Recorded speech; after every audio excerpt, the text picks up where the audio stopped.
You're rushing to a training session, probably the most important one now, because you should be traveling, I think, on Friday or Saturday. But your thoughts heading into that fixture, an opportunity, to progress and make history for Sekhukhune United by going through to the semi-final. Yeah, it's a bit of a tricky game for us, considering also Chippa played last night. Yes, it was a negative result for him, but at the same time also it's a new coach for him again. So for us tactically we have to prepare for every scenario, and also we came out of our game against Maritzburg a bit bruised. So it was getting for now it's about getting the guys fit, healthy, because there is some guys that picked up injuries in that game. We would like to feel the strongest team, of course, against Chippa. It's their home game. I have to look at the data or the analysis from last night as well, and then prepare from there. Right now I'm rushing off to a video session, and so it will be interesting to see what changes they have made, or which one do they prefer to go for in, whether it's the cup game or the league, which they are involved in a relegation scrap now, so they have to weigh up the options and see which one they will generate or push all the resources into. Alright, let's take questions from the floor, just by show of hands. I'll take the first question. Let's start with Mazola there. Coach Brakkies, can I get your thoughts on, obviously, you mentioned preparation and video sessions, but what are you going to look at given what's happened at Chippa now? The last game you played, the league game, it was Kurt, and now it's Coach Sia, and who knows, in a couple of days could be someone else. Does it make it difficult to prepare? And what do you make of the merry-go-round within not just the Chippa, but within the Premier Soccer League itself? Because you yourself have also moved around quite a bit. Yeah, on the first part of that question, it is a bit tricky preparing for Chippa. The new coach might have his own ideas about how he wants to approach the game, but at the same time, I think for both clubs, it's an opportunity to progress to the semi-finals, and that itself will motivate the players. But we can't just depend on the want and the will to win. We have to look at their strategies and the weaknesses and also the strengths as well, and then formulate the plan from there. But on the second part of the question, of course, for coaches preparing and wanting to build a philosophy and wanting to build the identity with the club and ultimately contribute to Bafana, contribute to football in South Africa, it's a bit difficult with having so little time to build things, but and to, how can I say now, to actually be a bit comfortable or a bit focused on listen, I have a 3-year plan, and I'm not worried about getting fired in the next 3 games or anything like that, so that you can build something. But that's relationships, that's playing styles, that's identity and atmosphere and a culture at the club. In South Africa, at this moment, the coaching merry-go-round is not good for our football. Players have to adapt very quickly. Sometimes it's result driven, and you can't really help potential and talented players to develop. You have to focus on getting the next result, and that's about it. Yes, we are in a result driven industry, but the supporters and club owners want winning football, attractive football. Some of us were fired because we are not playing the most attractive brand of football yet getting results. And then some of us are playing very good football, but the results are not forthcoming. So it's a tricky situation that we as coaches find ourselves in. Okay, let's move on to Vuyo. Thanks for doing good morning, Coach. Vuyo from News of Africa. Predictors, Coach, when it comes to especially tournaments like this or going to matches like this, they would look at how the team is performing in the league and sort of then predict whether, in this case, Sekhukhune would easily win against Chippa United. How much do you read into those statistics, or are you very much wary of looking into them, especially, I mean, for a team like Chippa as well, despite how they're performing in the league, they would feel that moving into the first round or beating Sekhukhune could bring that success or sort of feel that forward. How much do you read in those sort of predictor stats? I think at where we are sitting, first and foremost, you need to see that it's a cup game, and I think Dondal Stars has proven it in this tournament that anybody is capable of beating anybody, and even the log table goes out the window. I think also the log indicates this season that it's very tight. I think from fifth down to the bottom one, it's bumper to bumper. So anybody can beat anybody. Chippa at this moment possesses a lot of good individuals in the team, some exciting young talent as well, and I'm sure they would want to win. For us, it's to guard against complacency, saying that we can't look at the log table going into this game.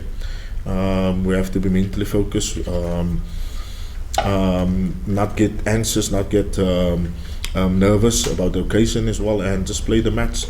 We did very well against them in the league game. Yes, it was a draw, but I think the performance was very good. But this game, it's their own game. We're going to P, we have to travel as well, and I'm sure they also fancy the chances against us. Okay, let's move on to my right hand side. I saw a few hands there. Let's start with Kamo, Velile. I've also noted Lawrence. Thanks, Dr. Coach. Was just to continue a question from my colleague Vuyo. I mean, you come from a win against Nedbank and Chippa United are wounded. Do you think that with the game that you come from, were you given enough test going into the game against Chippa? Yeah, the Chippa game, Kurt was in charge. The structure was good against us. They knew what they were coming for that game. I think the objective was a draw. They sat back quite long in that game. So I think getting a draw, Chippa getting a draw away from home, they fancy the chances now we don't. Going into this game, it's tricky playing Chippa. If you look at the games that we analysed, that we looked past before last night as well, there's some very good moments which they displayed. They have some individuals that can turn a game. Labitso, there's so many. Indy as well, September, the young boy Giovanni, Igorua. It's players that can really turn a game, and some individual brilliance that can turn a game in their favour. But we have to focus. We have to fancy ourselves as well. Maritzburg wasn't at all an easy game. The same can be said for their personnel at their disposal. I think they have a very good strike force in Friday Samu and Sekhukhune as well, and then the midfield, the likes of Travis Graham, Palace. It's a very good team. So I think we were tested.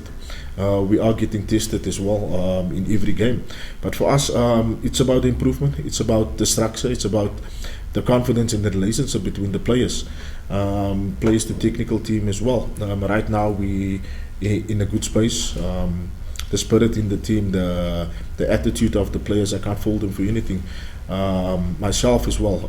Right now going to training, it's my happy space at the moment. So yeah, I'm looking forward to this game. Okay, Velile. Thank you, Coach Velile from SABC here. I just want to go back to the first question from my colleague Mazola and how you responded to it. And it's an interesting thing that you're talking about, the coaching changes and how they happen. But as someone who's been in football, and not just in the Premier Division, but even at amateur level, do you think maybe from how the clubs are operated, we are missing where there's proper football projects, where you would be dealing with a technical director, someone who's more technical, and also now some of the coaching changes and how they happen, and even how you're talking about how you explained too about not playing a certain brand of football. A football project is explained properly to you, and you are dealing purely with technical matters and not issues that are just aside. Yeah, look, in an ideal football scenario where the coach comes in, the coach, or in Europe as they call it, the manager, would have control over everything. A coach must be able to relate to the medical team, the conditioning team, the marketing department, the media. Sponsors want to get involved, so we have to control as much as we can. Going into a football match, it's just not about that game. The psychology part, you need to manage players with the social aspects as well. So for us, yeah, the technical, tactical plan, there's a lot of outside influences that you also have to be mindful about. We do not get the credit at times that we deserve, because at one moment a coach has to deal with 30 players, all different cultures, different attitudes, different personalities, different problems. And when that problems comes to the training field and come into matches, it affects performance, and that's what we call principles of performance. So one game, yeah, it takes a lot out of you. The stresses that you're also getting from supporters, getting from the owners as well, it's immense. And I think the football supporter or the football person that looks at football just looks at the training and the match. For us to build a culture, to build identity, to build a philosophy, it has to buy in with what the club wants as well. I think we were making a mistake is that giving a coach come in with his identity instead of marrying the two, the club's the club's philosophy as well as your personal philosophy. I think that's get neglected. And then you have technical directors, you have in South Africa, you have football managers as well that has not participated at the highest level, neither nor playing or coached, and you have to give and you have to hear their opinion and then formulate and make them happy as well. And at the same time as well, I think the media also plays a big part in getting coaches fired. Supporters react to articles, so owners react to articles, and I've been there and seen that. So yeah, it's a lot that the individual takes just coaching a PSL team. Interesting. The part about the media there. Lawrence? Coach, I spoke to Kamo in the week.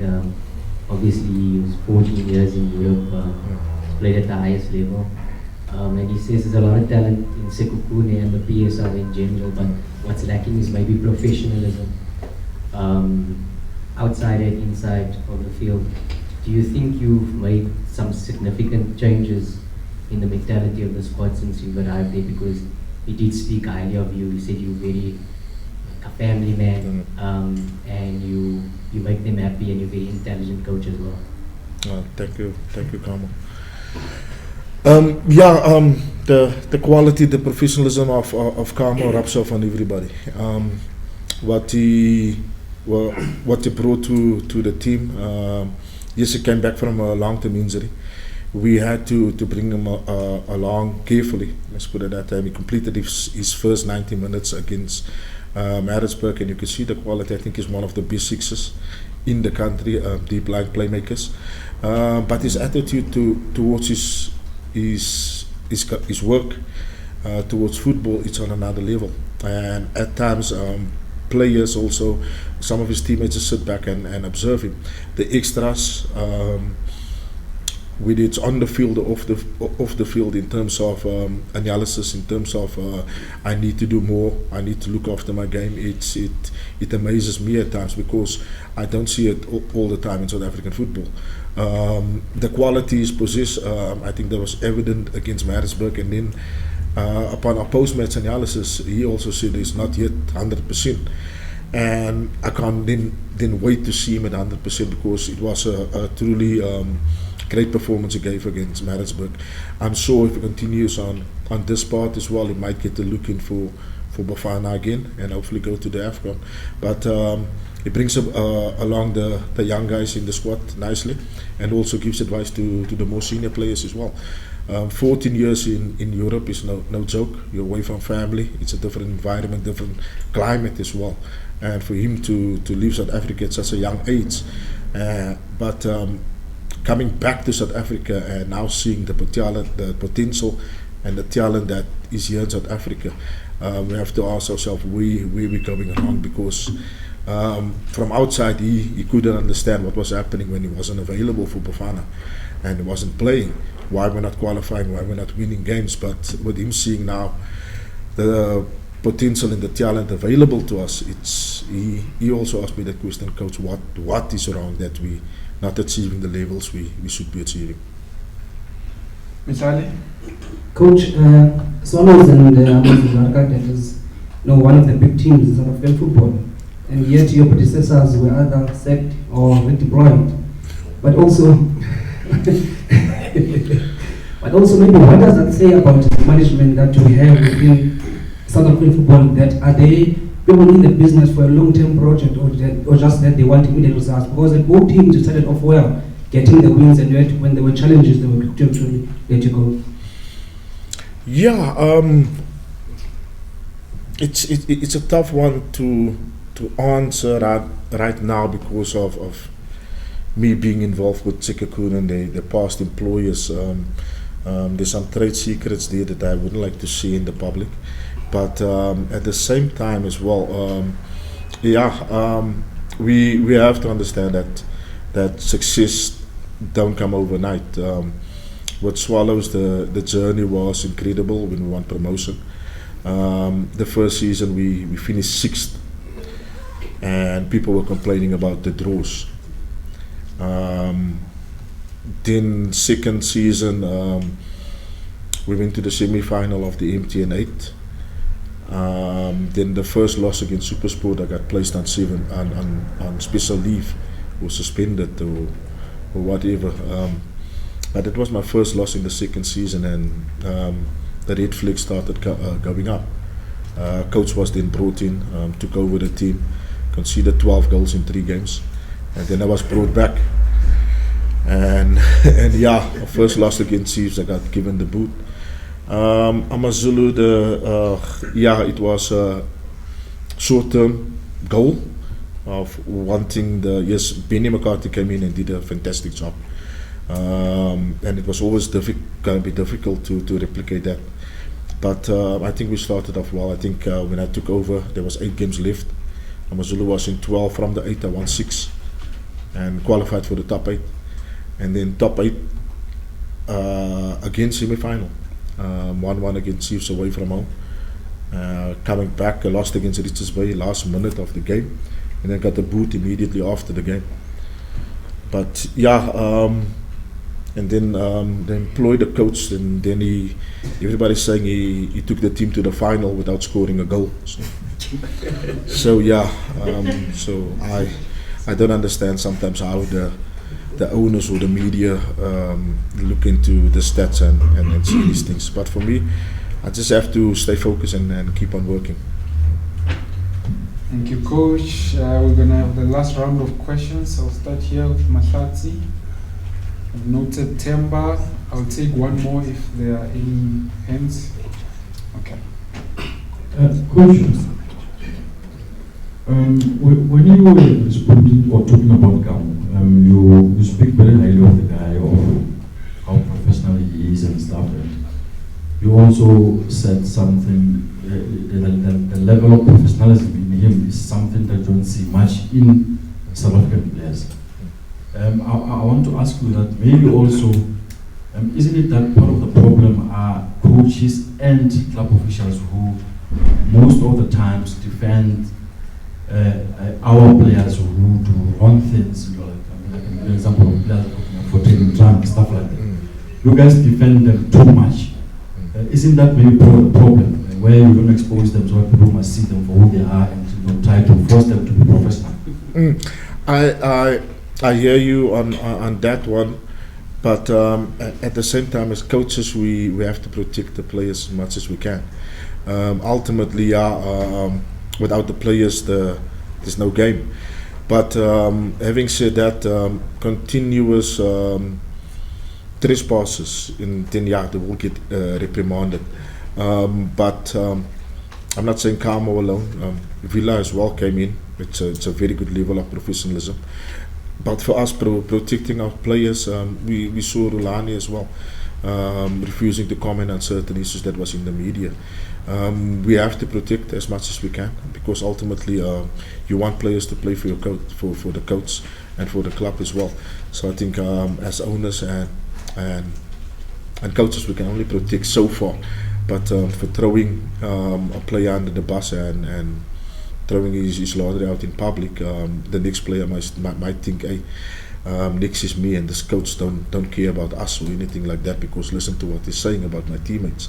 Players are close. They are like brothers. They are family on the pitch. So and this let's say the revolt starts in the cloakroom, and this where the divisions comes in between technical team and the players. For me, and just yesterday we had a meeting about respect, because players ultimately as adults, some of them as families, as family men, they are fathers, they are providers to the families as well, and we have to respect that and treat them accordingly. I think any senior player being treated as a child or undermined or disrespected will give the same back. All right, last question, Temba. No, sorry. We'll give you an opportunity. Sorry, don't kill me. Go ahead. Joseph on Sports. Coach, I'm just looking at, in an ideal world, Sekhukhune would be a top 3 team, looking at the material that you have, the playing personnel, and with you being there, it has actually given a glimmer of hope to the followers and probably the management, hopefully. What is it that you think is short to make Sekhukhune a challenging team, not to actually taking away the fact that you are still in the Nedbank Cup, you're still there for the taking? What needs to happen for Sekhukhune brand to just shoot up and contest? Because when it comes to players, they can match any other team in the PSL. I think the owners are mindful about it. From the chairman as well, it's for him. The message from him to us was it's a 3-year project, but he says let's push it to 5 years. So I'm happy about that, and hopefully I'll stick around. But saying that,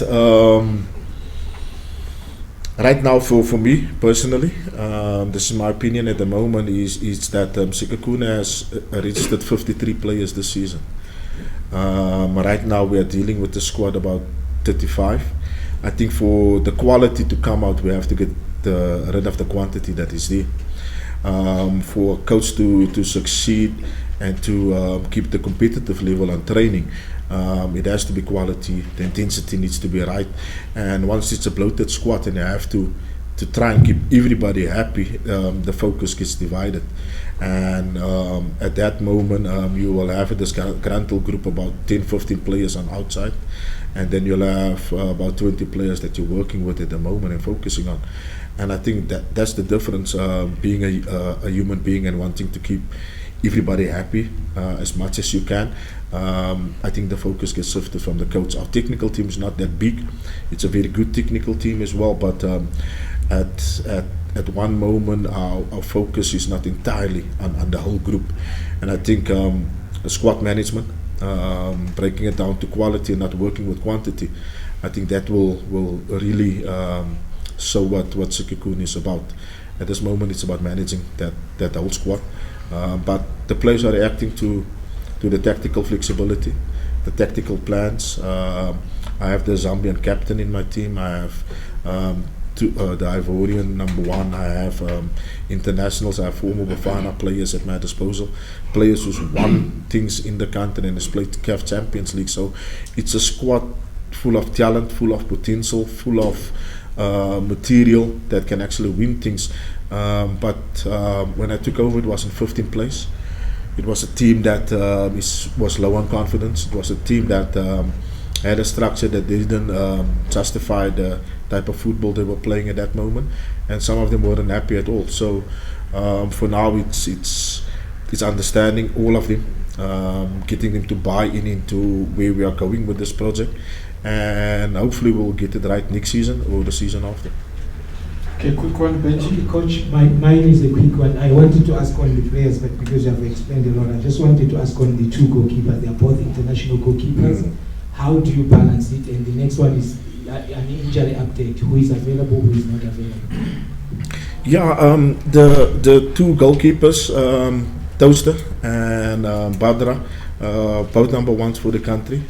At this moment, Badra has the number 1 jersey. He kept 2 clean sheets in a row. I think for that he has to warrant his place in the next lineup. Touts at this moment, it's a bit difficult. AFCON is coming. We had a meeting, we had a one-on-one about the situation at the club, but it's for me to manage, it's for me to keep them both happy, but hitting the business end of the league and in the cup as well, I think we want to take minimal risk, and continuity and consistency is going to be key for us. Okay, injury updates? Injury updates, yes, Linda is still injured, the captain. He's on his way back. Vushinube has joined that list. We're hoping to have him ready for this weekend. Brandon Truter is still on the mend. And then, of course, also Nkabela is another injury concern for us. All right, thank you very much. Let's end it here. Coach, all the best for Sunday. Thank you so much. Thank you.